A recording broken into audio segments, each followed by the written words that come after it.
بسم اللہ الرحمن الرحیم۔ السلام علیکم ناظرین۔ حضرت امیر معاویہ کی وفات کے بعد خلافت کے مسئلے نے شدت اختیار کر لی۔ امام حسین اور آپ کے ہم خیال چند ساتھیوں نے امیر معاویہ کے بیٹے یزید کی خلافت کو ماننے سے انکار کر دیا اور اس کی بیعت نہ کی۔ حضرت امام حسین یزید کے کردار سے اچھی طرح واقف تھے۔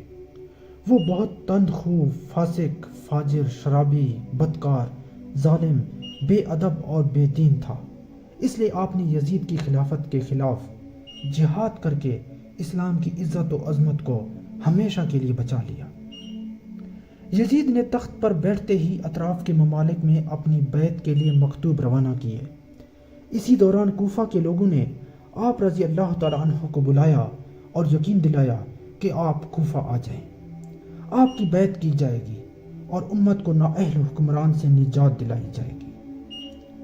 اسی دوران یزید نے بھی کوفہ کے گورنر نعمان بن بشیر کو معزول کر کے عبداللہ بن زیاد کو کوفہ کا گورنر مقرر کیا۔ اس نے آتے ہی کوفہ والوں پر سختی شروع کر دی۔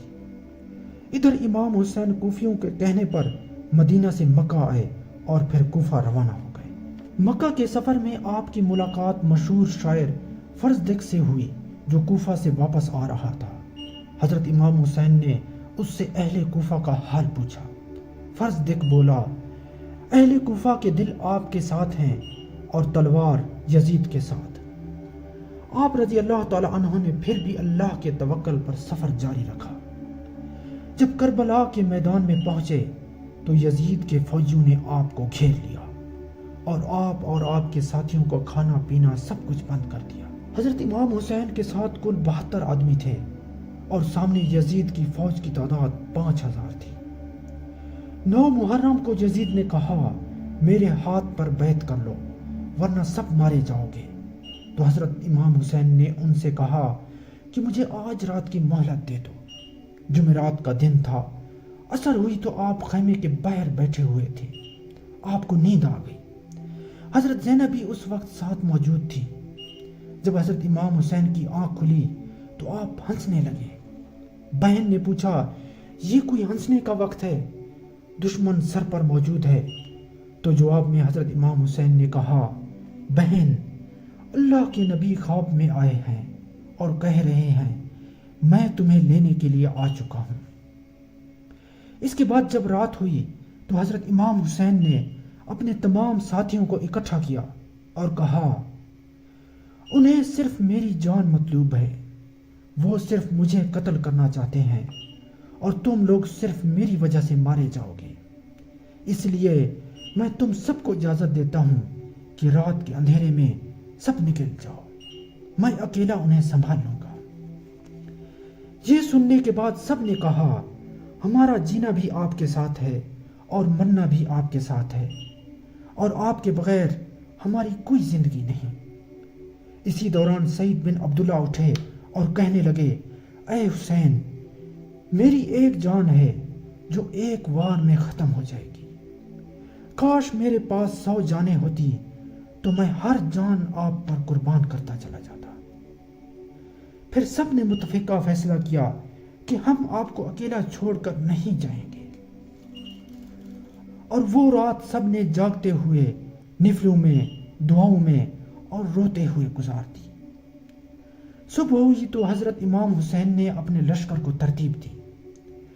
پھر حضرت امام حسین نے یزید کی فوجیوں کی طرف پیغام بھیجا کہ ہم ایک امت ہیں، ایک کلمے والے ہیں، لیکن اگر تلوار چل گئی تو تم سب ملت سے خارج ہو جاؤ گے۔ تم لوگ نبی کے نواسے کو قتل کر رہے ہو۔ میں نے کبھی کسی کو بے گناہ قتل نہیں کیا، تو تم مجھے کس جرم میں قتل کر رہے ہو؟ تو اس پر شمر نے کہا، ہم نے تمہیں قتل کرنا ہے۔ تو پھر حضرت امام حسین نے شمر سے مخاطب ہو کر کہا، تو مجھے موت سے ڈراتا ہے، موت میں ہی تو ہماری راہ چھپی ہوئی ہے۔ اس کے بعد جو کوفی بھی حضرت امام حسین پر حملہ کرنے کے لیے نکلتا تو وہ قتل ہو جاتا۔ تو اس پر شمر نے کہا کہ سب اکٹھے مل کر ان پر حملہ کرو اور سب سے پہلے ان کے گھوڑے مار ڈالو۔ تو دشمنوں نے تیر چلا کر ان کے سارے گھوڑے مار ڈالے اور پھر حضرت امام حسین کے لشکر میں سے بندوں کو مارنے لگے۔ یہ جنگ جاری تھی کہ نماز کا وقت ہو گیا۔ جمعے کا دن تھا تو حضرت امام حسین نے شمر کو پیغام بھجوایا کہ نماز کا وقت ہو چکا ہے، لہٰذا مجھے نماز پڑھنے دے۔ لیکن شمر نے کہا کہ ہم نماز میں بھی تمہیں قتل کر دیں گے۔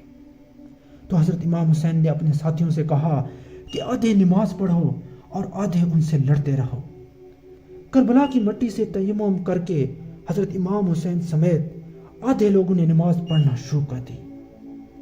جب آپ نماز سے فارغ ہوئے تو دیکھا کہ آپ کے سارے ساتھی قتل ہو چکے ہیں اور صرف اہل بیت رہ گئے ہیں۔